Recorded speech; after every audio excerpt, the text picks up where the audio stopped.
Gracias por continuar con nosotros.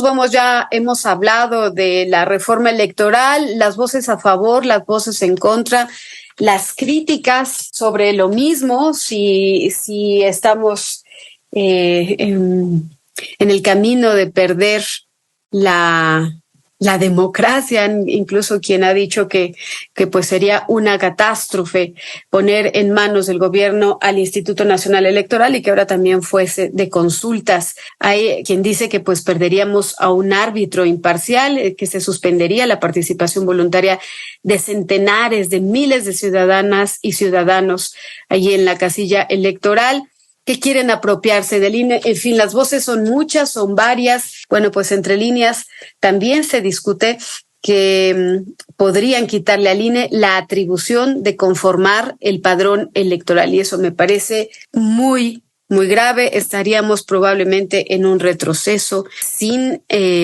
pues estas contrapartes, estos equilibrios de la balanza.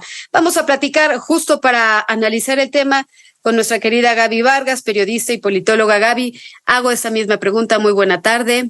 Buenas tardes, Jania. Muchas gracias. ¿En qué condiciones estaríamos si dentro de esta propuesta está que se le quite la atribución al INE de conformar el padrón electoral? Entonces, todos los datos de los miles de ciudadanos que votan, ¿a dónde van a parar? ¿A qué manos? Efectivamente, Jania, bien lo refieres. Y yo me iría más allá, Jania. O sea, perderíamos la columna vertebral de nuestro sistema electoral. O sea, así de grave porque, mira, Jania, el padrón electoral, construirlo y que tenga la confianza que hoy por hoy se tiene en él gracias a la autonomía del INE y gracias a que hay una comisión de vigilancia que supervisa cada uno de los pasos que resguardan, te podría decir, la más grande base de datos de mexicanas y mexicanos en México, pues es y ha sido de vital importancia llegar a las elecciones con un padrón electoral confiable que emite las listas electorales que todos los partidos validan antes del día de la elección y que no reproduce a registros falsos, donde no votan los muertos, donde no hay distorsiones de la información, donde tú no puedes replicar tu nombre 2 veces. Vaya, es súper importante para garantizar la confianza en una elección, Jania. Entonces, el solo hecho que el INE perdiera no solo la conformación de este padrón, sino que pasara eventualmente a otras manos, nos generaría muchísima incertidumbre y, por supuesto, nada nos garantizaría que se siguieran esos mecanismos de certeza y seguridad que hoy sí los tiene el INE, Jania. Ya, y todos estos datos que, pues suponemos que lo que quieren es que no sé qué palabra utilizar, Gaby, que los secuestre el gobierno, pues esto podría ser muy riesgoso, ¿no? Tiene los datos y entonces se falsifican, se falsean, se tergiversan los resultados de cualquier elección. Y vemos que hoy el Instituto Nacional de Transparencia pues tampoco, pues es un estandarte de las respuestas que uno le pide como ciudadano, ¿no? Y no solo por él, creo que también su participación está muy disminuida, sino también porque todo lo han puesto en resguardo, lo encriptan, es seguridad nacional, hasta los datos más absurdos, ¿no? ¿Qué estaría pasando? ¿En manos de quién caería todo este padrón electoral en dado caso que pasara así tal cual la reforma electoral como se está proponiendo? Mira, Jane, es muy importante que los ciudadanos y ciudadanas tengan presente que cada vez que acuden a los módulos de atención ciudadana por su credencial de elector, pues están dejando en esa base, están dejando su firma, están dejando su foto, están dejando su dirección, están dejando su correo electrónico para que ser contactados y ser avisados de su credencial, están dejando su teléfono y están dejando 10 huellas digitales, Javier. ¿Sí? Sí. O sea, estamos dejando 10 huellas digitales cada vez que vamos a actualizar o sacar por primera vez nuestra credencial de elector. Entonces, hoy por hoy el padrón electoral tiene toda nuestra información personal que nos hace identificables. Entonces, al ser la autoridad que emite un documento de identidad, ¿sí? Que esa ha sido una omisión histórica del Estado y que la tiene el INE, por supuesto que tiene una doble responsabilidad, ¿sí?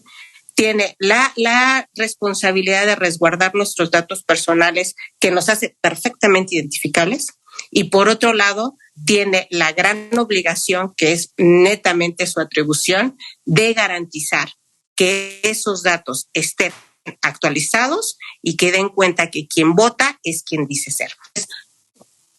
Esta función tan importante tiene que tener todos los mecanismos de seguridad necesarios para que nosotros tengamos la confianza. Como te repetía, hoy por hoy la tiene el INE. Si no la tiene el INE y que con esta reforma electoral le quiten evidentemente esta atribución para que emita meramente listados nominales sin control, sin supervisión, sin una comisión de vigilancia que acompañe cómo se emiten y cómo se generan los listados nominales para una jornada electoral, estamos ante un riesgo de que todos estos logros que hemos hecho a través de múltiples reformas se caigan y que verdaderamente la confianza en los procesos electorales no vuelva a ser lo que ha sido hasta ahora y que nos haga un retroceso de 30 años casi superados de procesos de los que cuestionábamos su veracidad y de los que cuestionábamos sus resultados, Jania.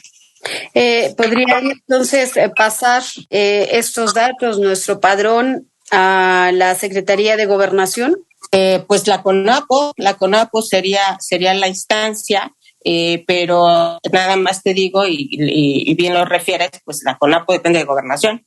Claro, y si algo hemos luchado durante tantos años es que los procesos electorales salgan del control de Gobernación, y por supuesto para que eso sucediera pues tendría que haber en esa instancia de Gobernación los mecanismos que tantos años le ha llevado al INE consolidar y avalar para tener bajo resguardo esta información. Y recuerda que todo intento que ha pasado por Gobernación en materia de recabación de datos, Jania, ha acabado estrepitosamente mal. La gente no le tiene confianza, jamás ha ido a Gobernación a entregar sus datos de buena fe, y cada vez que se presume que pueda ser una circunstancia similar, la gente tiene severa desconfianza de proporcionarlos. Entonces esto nunca ha prosperado y tendríamos dos problemas. No solo el que la confianza para entregar esos datos no exista por parte de la población, lo cual es el fundamento de que se llevara a cabo, y por otro lado, tampoco la instancia tendría los mecanismos de seguridad que se han ido construyendo durante tantos años en el INE.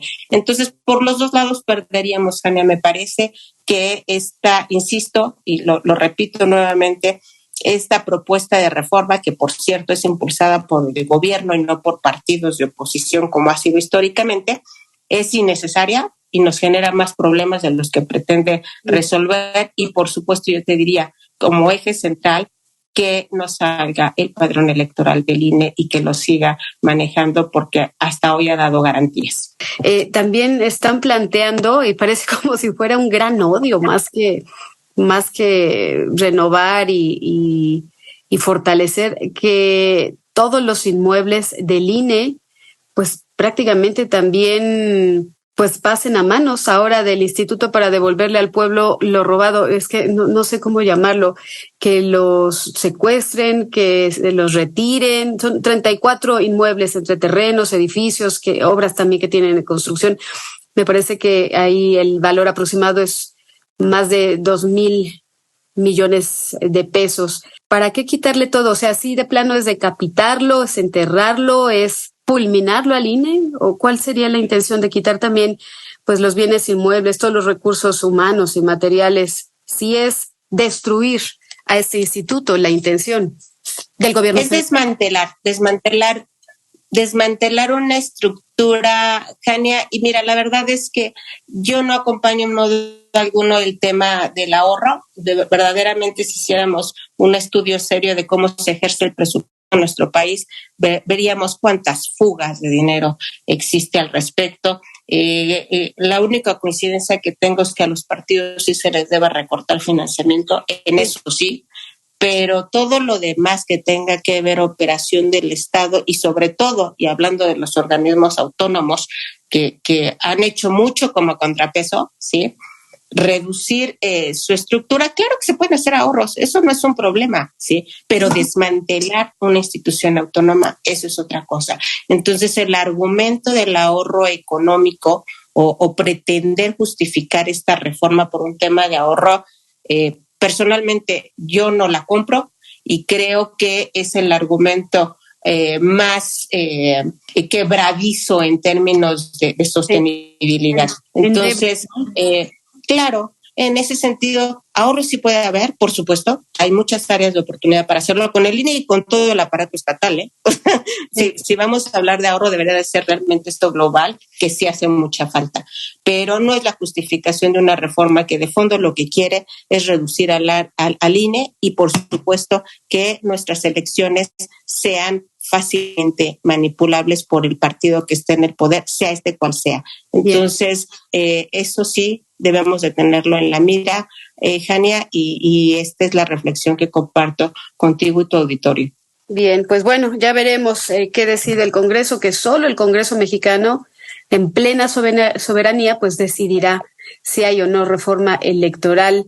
Vamos a escuchar las voces como las tuyas, las opiniones técnicas a los expertos, para que estemos enterados y que esto vaya por buen rumbo. Ojalá que así sea por el bien de México. Gaby Vargas, muchísimas gracias por el análisis, por el mapeo que nos haces. Seguimos al habla y te deseo un feliz viernes de Rompedieta.